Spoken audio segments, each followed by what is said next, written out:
Welcome to Sustainable Sessions, hosted by yours truly, Lucas and Lauren. Episode 21, featuring Alyssa Barber. So my name's Alyssa. I'm from the Midwest, and I'm specifically from St. Louis. And I am on TikTok at New Lifestyle, and I create videos about low waste living and the lifestyle behind that. And I also work alongside, as part of my freelance work, with a company called brightly.eco, working on their social channels, spreading awareness about sustainability and conscious consumerism. Awesome. Yeah. So just to kind of get right into that, how did you kind of decide to get on TikTok and like focus on the environment? Like, were you an environmentalist when you were like growing up, or like did you have like influence from your family and friends? And how did you kind of like just get involved in it? Yeah, so where I live specifically in the Midwest, like right outside of St. Louis area, it sustainability is not like a big thing. I mean, honestly, like most of my life, I didn't even know what it was. I didn't ever go to or live in coastal cities. A lot of times, people around here often think that what they do here doesn't matter because they don't live in a coastal city or by big conservation areas. So a lot of times, that's just not talked about in the Midwest. It's just the center, and they feel like they have nothing to do with everything else, but it's really not true. And I honestly didn't get into environmentalism until 2019, which was like not long ago at all. And it started because I was always hyper local. I'm very conscious about small business and local business. That's like my thing. And I worked for a local business for a long time. That was a boutique. I accumulated a lot of clothes over that time period, that like 2 years of working with them. In 2019, I found minimalism, and I didn't necessarily go through the phase of decluttering and just trashing everything I owned. I did not do that, but I took a lot away from it, as in stop buying things. And I stopped doing it. I really just took a step back and realized like I need to save money. Like I need to move out one day, even though I was like 16. Like I was younger. Like I was like, I really need to like start figuring this out, and be more conscious about what I'm buying. So I really got into minimalism first. And through the help and the power of the internet, and especially YouTube, I found like my very first introduction to the low waste or zero waste lifestyle was actually a Vice YouTube video. And it was about a girl named Stevie. She's a climate activist. She is part of a company that she owns called Yay for Earth. I love her moisturizer. And she was the very first anything I've ever seen like that. Like my first insight into what an environmentalist is, what low waste living is. I never knew a thing about it. So I saw that video in 2019. It changed everything. I was totally captivated by it. And then I am going to school for digital strategy and media literacy. So in January of 2020, we had an assignment of start an account, but you have to have like kind of a twist on it. And it didn't have to be a huge twist. My twist was I'm gonna do TikTok because I had just got TikTok like a month ago. I was super into it. I mean, but I was doing like the basic stuff. Like I followed Charlie. Like I was doing the bare minimum on TikTok. Like is what I was a part of. But I noticed that like that environmental community on YouTube that I knew from YouTube was not on TikTok yet. So that was my spin, and I pitched it to my professor. He was like, okay, like I don't care, whatever. And about maybe I think it was like 2 months into being on TikTok, I made a video about my deodorant. At the time, I have since broken it, so I don't have it anymore. I used the Salt Rock deodorant, and I made a video about it. And I posted it before I went to bed because my assignment was I had to post at least every other day, but I was posting every day because just whenever I wanted to. I got really into it, and I posted this video of my Salt Rock deodorant. So random. I went to bed because I needed a video that day, and I woke up to 5 million views on a video of my Salt Rock deodorant, and I could not believe that many people even watched my what kind of deodorant I use. It was kind of weird. And then I showed up to class 2 days later, and we kind of did like an audit of everybody's accounts, and I had a couple kids audit my account, and they were like, what happened here? Because it was like 1,000 views, 100 views, 20 views, and then 5 million like on this Salt Rock deodorant. And I woke up the next day with over those 2 days like 50,000 followers, and that was like really the beginning. That I was like, okay, I need like people care about this, and so I need to continue educating not only myself but other people, which was a big thing because I wasn't even educated myself. I'm still learning. I have learned a lot since then, but really a random video, it was less than 15 seconds long, of what deodorant I used kind of kickstarted everything. Wow. That's literally crazy. I guess even just like going in a little bit more on the deodorant. So did you make the deodorant? Did you buy it from like a brand? Like, are you making some low waste stuff, or maybe explain that a bit? Yeah, so the the deodorant specifically. So back then I still had like an Amazon account, and I didn't necessarily like, I don't have an Amazon account anymore. I was finally able to get rid of mine, and I was so happy whenever I was like, oh, I can finally break up with Amazon and I don't need it anymore. But at the time I still had it, and I actually got it from Amazon because I saw it on, I think, Pinterest, and I was like, does this stuff work? But I liked that it was like $5, and they were like, it lasts over a year. And I was like, oh, that's the kind of like, I wasn't rich or anything. So I was like, I mean, I was like, I need anything that can budget me. So I that's how I also got into like the low waste budgeting and how it can be so money saving. And I was super into that part because I'm cheap. So that happened. And I like the idea of having a lot of cheap stuff and splurging on a few things. That was like the lifestyle that I really was interested in. And that came through like liking minimalism too. But yeah, it was from Amazon. It's a salt rock crystal, and I had it for maybe like 6 months. And I even had people like in real life be like, why don't you smell? Like, why would you think it would smell bad? But for some reason it worked. But I know like it doesn't work for everybody. Some people, if you have hyperhidrosis or something like that, it does not work. It doesn't stop sweating, it just stops odor. So it doesn't work for everybody by any means, but it worked for me for like 5 months, and then I dropped it and I broke it, and I haven't rebought it since. Oh my God, That's yeah, hilarious. so funny. And like honestly, there's so much I want to kind of like back up on as well too. So like even just to go back, like really rewind when we were just talking about like where you're from the Midwest, and like I just wanted to bring this up because even some of the other TikTok influencers we spoke to from the US, we've had like a completely different, like not even childhood, but like I guess even our education, stuff like that too. Like I find like maybe it's just us in Canada, obviously, but like in a lot of our education, we were taught about like the idea of climate change. Like it doesn't necessarily mean that we are like absolute, like, you know, top of the threshold, like best most sustainable country, but I just mean like we learned a lot about this stuff in school, and like it kind of leaves me to wonder, like, you know, a lot of students that came up during your cohort at least, they didn't really have access to this in education, or like, it might have not even come up at all. And then now to even seeing a lot of Gen Z come on to TikTok, I really think that there is a role for like brands like ourselves to like go and explain a lot of this stuff. So yeah, if you could talk a little bit about that, like what was this transition like, and like what's it been like for yourself, and like adapting with your family and friends, now that you're living more of this like low waste, sustainable lifestyle, and like what's that impact been on your immediate circle, let's say? Yeah, so in terms of school and stuff, like growing up, like it was not talked about like it is in other places. In my school specifically, and I can only talk from my school, but I know a couple other schools in the Midwest are similar to this, but I can't speak for the every school in the United States. Climate change was talked about one day a year, was Earth Day, and that was it. That was literally it, from like elementary through middle school, and then in high school, people kind of like figured it on your own. There was still no, I had no environmental class I was even able to take throughout my grade school years. That wasn't an option to me until college. So that's how it was here.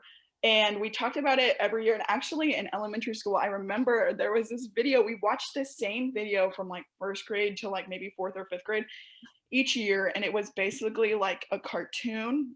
Ice caps melted, and they were like, turn the water off when you brush your teeth. And then you were sent home, and I was like mortified. Like I was totally mortified. And I think that also stemmed from like that I would go home every Earth Day and I'd be like, Mom, I have to turn off the water when I'm brushing my teeth. You have to turn it off when we're washing the dishes.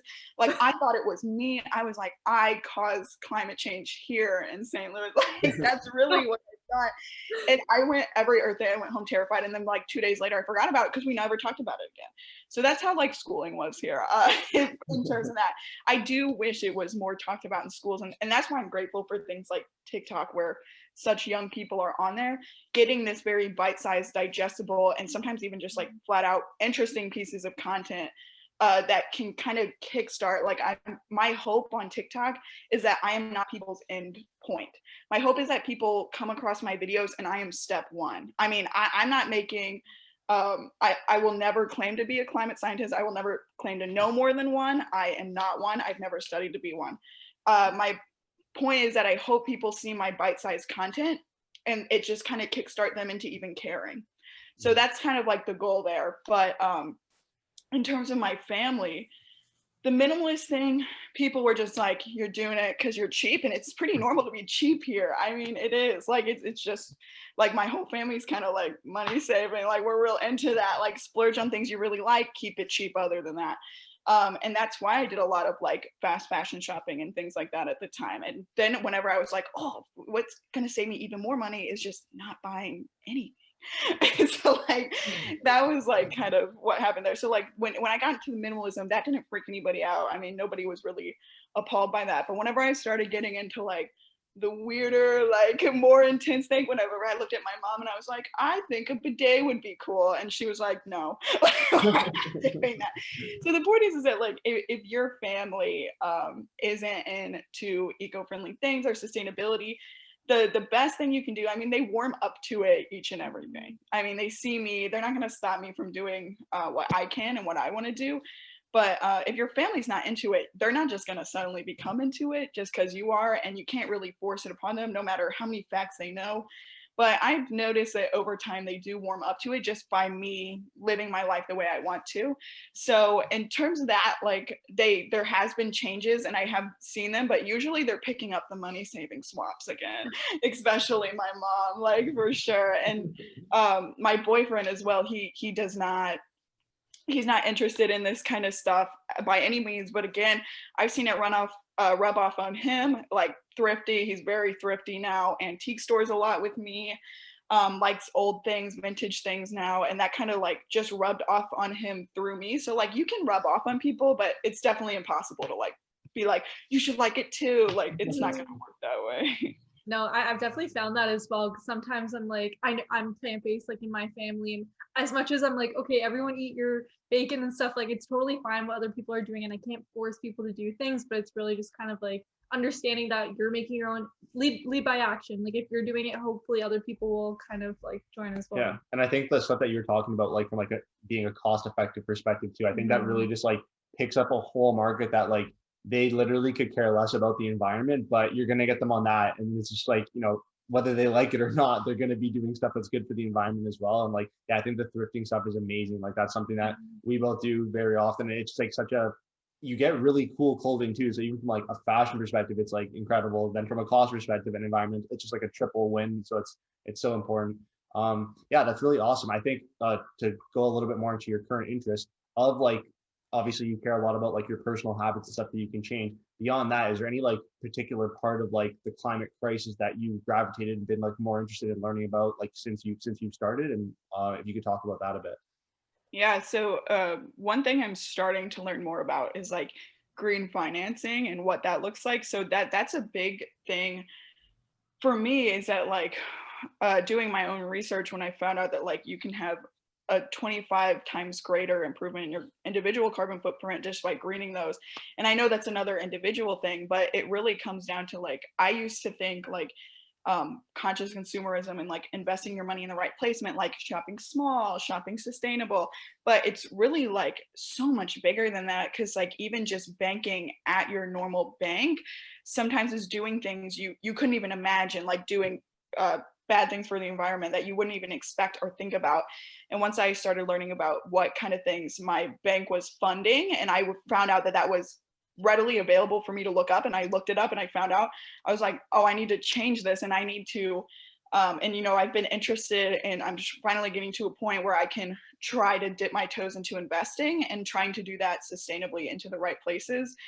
And I know that's an individual thing, but it has it kind of ripples out into a much bigger impact, and actually controlling where money is going and how it's moving throughout our economy, I think is super important. But of course there are like so many different issues to talk about that are so important, but that's one in particular I've been looking to learn more about recently. Yeah, I think That's awesome. I think I saw on TikTok. I'm not sure what the name of the bank is, but I don't know if you know Ree Lauren. She posted a credit card I think company. it was Chase. Chase, Like, yeah. the credit cards. Is that? Yeah, I saw her. Yeah, that was a good. She made a good video with that. That was really interesting. The one where she cut up the card. Yeah. Yeah, that was a great one. I love her video. Yeah, no, that's really awesome. And even going on like the investment side too, like both Lauren and I like invest in stocks and like mutual funds and ETFs, stuff like that as well too. And I know Lauren, like if you want to talk about like a couple of those, we can definitely share you like a full list if you're even like, we could talk about investing Interested in some forever. companies. But Yeah, but definitely like, You guys were into that. That's great to know. like yeah, we could talk forever on investing. Like that's like a whole other sidebar, but we can definitely share some stuff. But I know like if you want to talk about like one of those renewable energy, what was one of them? Yeah, there's this one company I actually invest in a few. One's called Burcon Nutriscience. Another one that actually just went public is called Plant X. They do a bunch of, it's almost like sustainable food subscription boxes, but you can get all like vegetarian and vegan alternatives. I think there's a few other ones, but yeah, for me, I was actually just like, when I was talking to Lucas about investing, I was saying that for me, like I only want to invest in like either ETFs or into companies that are only sustainable. And I know that might not be the best like investing strategy, but similar to like what you were saying, like green financing, like if you know that you're investing in a company that's doing a lot of good things, you're going to put your money there versus like an ETF that has Coca-Cola, Nestle, all these different companies that you don't necessarily want. Like for me, yes, the return's good, but if I know that I'm like making an impact elsewhere, like that's more important to me. Yeah. So yeah. Awesome.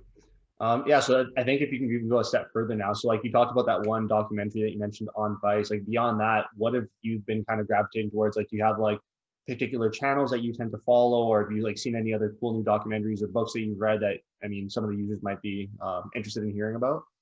Yeah, so my two, I'd say my two top favorites are The Guardian and The Atlantic. If I'm looking to read, I do read a lot.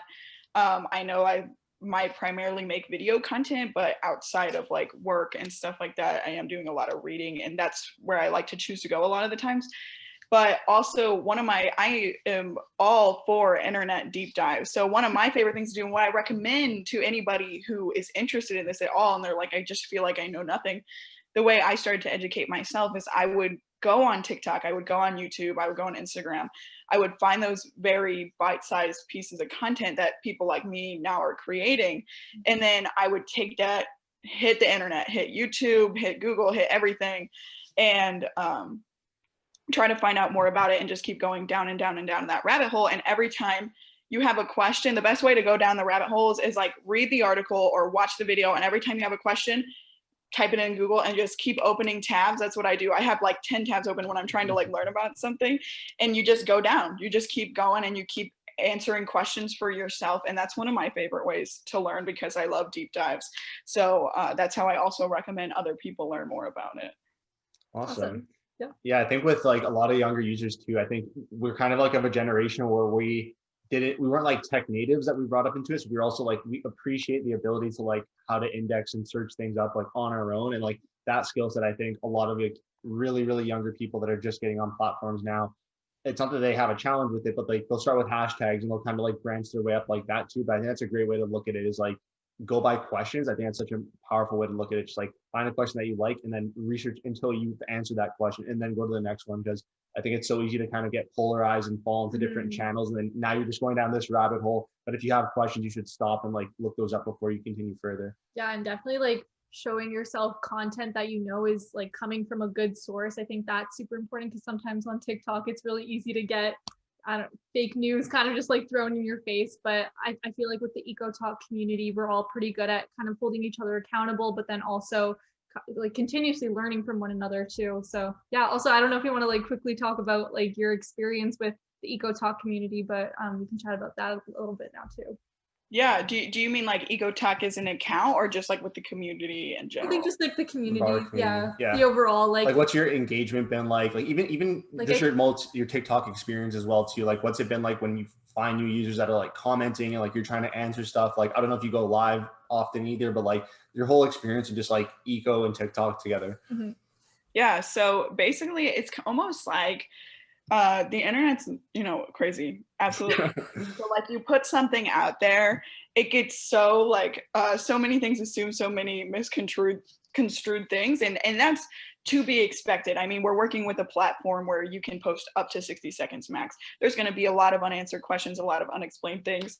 What I've noticed a lot is that like the people in like the EcoTalk community, all those environmental creators, they're kind of like this cushion to lean back on when stuff like that happens. So if I ever have a question and I'm like, oh, I never thought about that, like there is somebody guaranteed who can answer it in those communities. And that's why I love group chats and DMs with these people, and I try to reach out to as many as possible just so I know their experiences, because if I know somebody's in solid waste management versus renewable energy, like whatever they're in, whatever business they're in, or if they're just somebody, you know, within their town that's just really into this, I like to know that I have those people to reach out to when things go crazy, or whenever I don't know something, because I don't know everything and neither do they. And it's great to have that kind of full circle to bounce off of, and that there's never too many unanswered questions, and we're able to kind of calm people's nerves about videos and stuff. So I really like the cushion part of that community, but also the fact that like there are people from everywhere, all different countries and cities and places in the EcoTalk community, and I find that really important because there are things going on in other places I wouldn't have even imagined, that I would have never known about, and they even do things just in their normal life where I'm like, I just would have never thought to do that. Like recently I saw a TikToker named Chelsea Christina. She also owns her own awesome shop. She made this video about how like she made a plant pot out of a moss ball, and it was like a class she did, I think in California where she's at. A class like that wouldn't be in St. Louis. I'm just saying that right now. You wouldn't see a class like that there. But I thought it was so cool. And then I like saved a video on YouTube of how to do it, and I might do it one day. It's like you see so many like interesting things too, and facts of things you never would have even been like, oh, I should wrap my plant in a moss ball. Like that would have never came out of my mouth. I would have never said that. Like I wouldn't have, but I now I'm like, I need to wrap my plants in a moss ball. So it's just, they're so interesting. They're such interesting people. I mean, you never stop learning from them. They're actually amazing. Yeah, no, and I think what you kind of touched on there as well too, like so much of like TikTok, you're capped at the 60 seconds. So like it has to be bite sized. It's meant to be like intriguing, and like that's not the stop, it's the first step. And like that's one of the reasons why we wanted to do this podcast as well, is because we want to invoke a lot more long form discussion. So if there are complex topics that people want to like, I'm not saying you specifically are an expert in one category, but we like to have experts on as well to really dive in and like let them go. Like they definitely know more than us too, and we're trying to learn, and we want to provide like a platform to let people see these long form discussions, so they're not just getting that bite size and getting frustrated and like trying to figure it out. Like they really have a chance to like see it all, like hear a deeper explanation for stuff. I guess now a question that I have for you: what do you find like the most enjoyable part of being a sustainable entrepreneur, and like just sharing your content? Like what has been the best part of this journey for you? The best part is when people, like when it's the DMs, is the direct messages of people being like, you know, I didn't even know like what this was, and I found your account. And my favorite thing is when people said they thought it was a lot harder than it really is. So some people, the low waste and sustainable like lifestyle aspect of things really stresses them out because they feel like it's so small. But for me, I try to position it as a way that it's actually empowering, that you're able to do something yourself each and every day. And it's not mutually exclusive either. It doesn't mean you can't, you know, email big companies and do bigger things and go protest. It doesn't mean it stops there, but I think it's really empowering that you can wake up every day and be like, I'm going to do something just a little bit better for this planet today. And when people like message me and say, hey, I didn't know you could do this. Like, I thought you had to be rich, or I thought you had to live a certain place or be a certain way. And, you know, it's actually super, super easy. That is what makes me feel the best, because usually it's very young people. And, you know, I don't know what their backgrounds are like or what their schooling's like. And so that they even have started to care is like really important to me.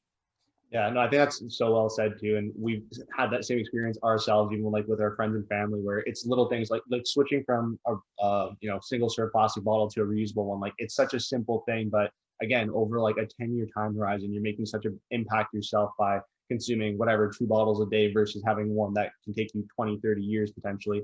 And so like, yeah, understanding that some stuff is easy, and like as long as you're working to constantly keep improving, it's not going to happen overnight that all of a sudden you're going to be this amazing sustainable person. But it is a process, and just getting people to kickstart that journey, and then go down the rabbit holes that you were mentioning. That's really the goal. Yeah, definitely.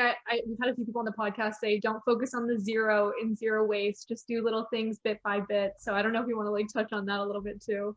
Oh yeah, absolutely. I mean, I had somebody literally ask me before, like to my face, like, when did you like make the switch? Like, when was the overnight, like, you're sustainable now? I was like, whoa, still not there, like, still not there at all. I mean, there's also things that limit so many people, including like myself and others way more than me. And there's so many things that will limit you that you can't control. And you have to recognize that and totally accept that and realize that you don't even have to live the low waste lifestyle or plant-based or shopping a certain way or taking public. You don't have to do any of that to even be an environmentalist. You just simply have to care in the first place, because that collective care is what's going to change things. I mean, if we got a couple people, being totally awesome environmentalists, they're eating plant-based, they're shopping local, ethical, they're using public transportation, they're doing all the little checklists, like that's great. That's great. That's absolutely great. And I talk about that a lot because I like to do a lot of those things. And it's awesome, but it's not going to be the end all be all. It's not like if we all do this, we'll be cool, because we won't be. So the thing is that, like, you just have to care, and we have to create a whole new generation of people to come up together and be like, we're not going to do this anymore. Like, we're going to stop, and we're all collectively going to decide that we hate grass-ons. I'm just kidding. But I feel like, but like, like, we're all going to come up together and realize that it's our time to be the main part of the world, and we're going to do it right.